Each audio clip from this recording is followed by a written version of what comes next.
There are only two people in the world, only two, who believe that Jesus, the son of Mary, came, he was the Messiah, and that he will come back. Only two. And they are Muslims and Christians. Except that not all Christians are the same. There are those Christians who believe that Jesus will return in person, and the others who try to symbolize it in order to cause it to fade away. That process of symbolization is taking place in one part of the West, but I prefer not to call it one part of the West, but rather the West, because I do not regard Russia to be a part of that West. Since we are the two people who believe that Jesus, the son of Mary, Allah's blessings be upon them both, mother and son, is going to return, and that his return is the most important event now remaining to occur in history. Everything else fades away in comparison with this, including the advent of the Imam al-Mahdi. This is the mother of all events which yet remains to occur in history. It is but natural that we should draw closer together. The people of the Eastern Orthodox Christian faith, who still hold on faithfully to belief in the return of Jesus as a person, and the Muslim world, which holds the same view. In addition to this, the religion of Islam, as it has come out of the Qur'an and out of the example of the Blessed Prophet, Allah's blessings be upon him, is a religion with zero tolerance for oppression. And we now live in a world with greater oppression than history has ever witnessed. There is military oppression, escalating military oppression. Military oppression which seeks to achieve full spectrum military dominance over the world, including over Russia. There's economic oppression, there's political oppression, there's monetary oppression. There's a wide range of oppression in the world. There's agricultural oppression. There's gender oppression. And so it is but natural that the true Christian would want to stand up to resist oppression, to seek to liberate the oppressed, and to struggle against the oppressor. If this is the mission of the true Christian, it is also the mission of the true Muslim. And this naturally should draw us closer together.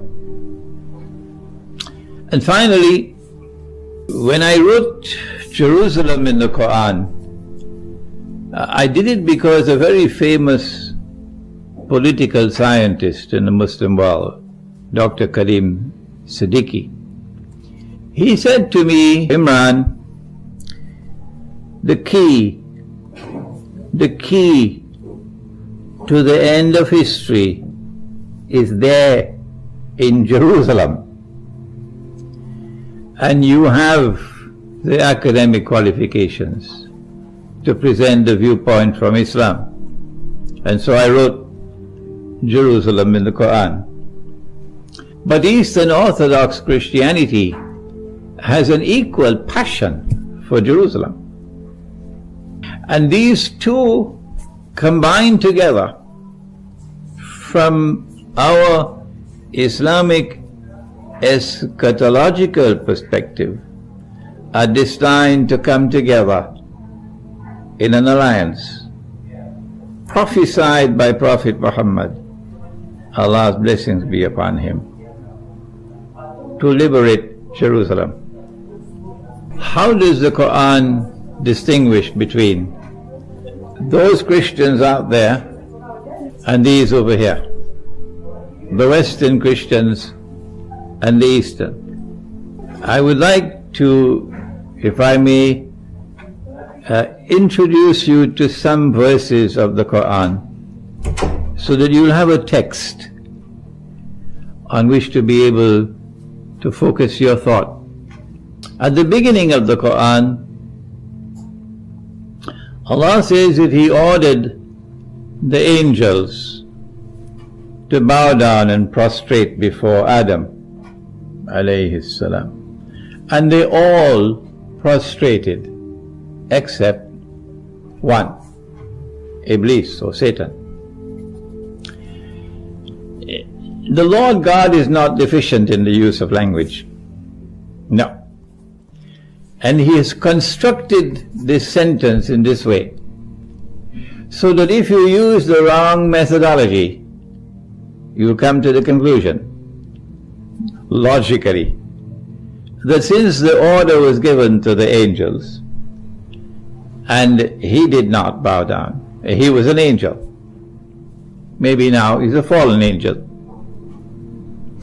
But if you use the right methodology of not taking any verse of the Qur'an in isolation, stand alone to derive meaning, but rather go into the totality of the book, we then learn that angels don't have any choice. No. When an order is given to an angel, the angel must obey. But he disobeyed. It now follows logically therefrom, he could not have been an angel. And then in yet another part of the Qur'an, we are told that he was not an angel, he was a jinn. And so we are taught a methodology at the very beginning for the study of the text, both the Qur'an and the Hadith. And now I want to take you to the passage that is of supreme importance, which is in the 5th chapter of the Qur'an, and in the 51st verse, Allah Most High gives a command, and He says, "O you who have faith in me, do not take such Jews and do not take such Christians as your friends and allies, who themselves are friends and allies of each other." But Jews and Christians were never friends and allies of each other. And so the Qur'an is anticipating a time to come when a mysterious alliance between Jews and Christians will be forged, a Judeo-Christian alliance. When that alliance comes into being, you are prohibited from maintaining friendly ties, being allies, calling them your partners, prohibited by the Lord God. And if you do that in defiance of the Lord God and become their friends and allies of the Judeo-Christian alliance, then you no longer belong to us, the Muslim world. You now belong to them. And the Lord God does not provide guidance for a wicked people. This is the verse. But this is not the way it has normally been explained.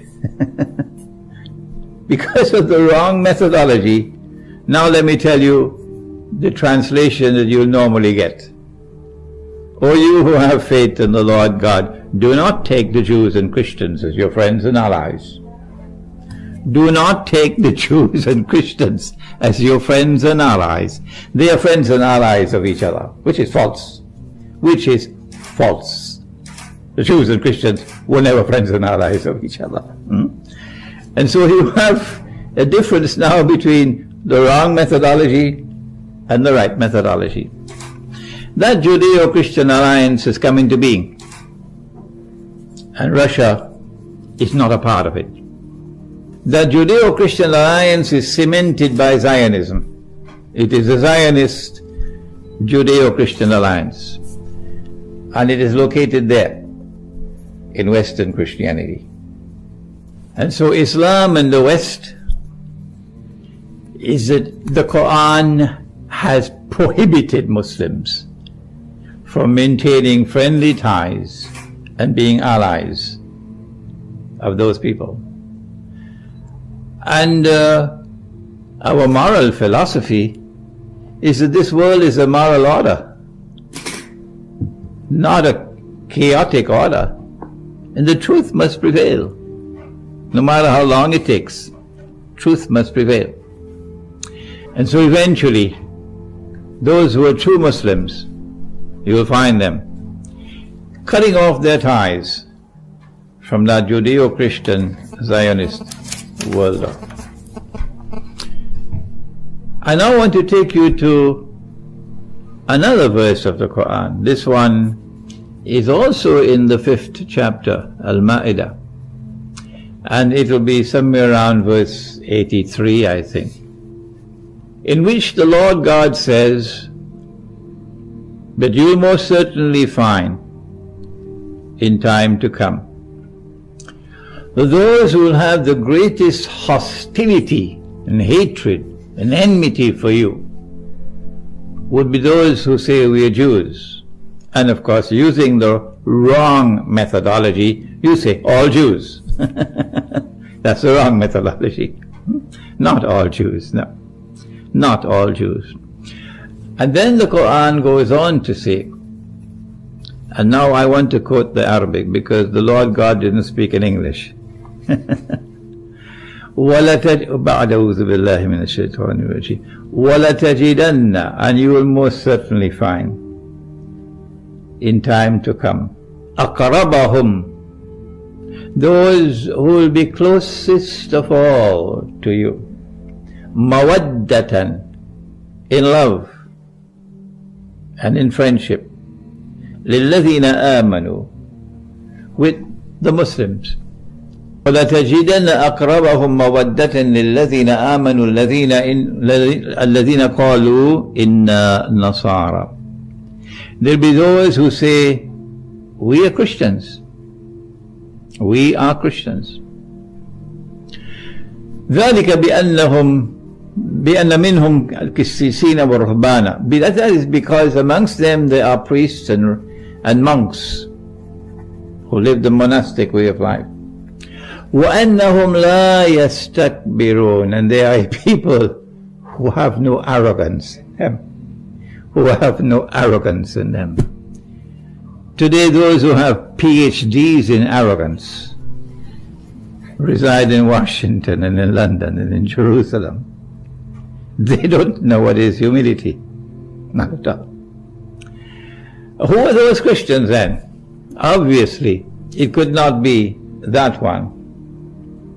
It has to be this world of Christianity which still has in its heart that love for Jerusalem, and which still longs for the return of Jesus, the Son of Mary, in person, and which does not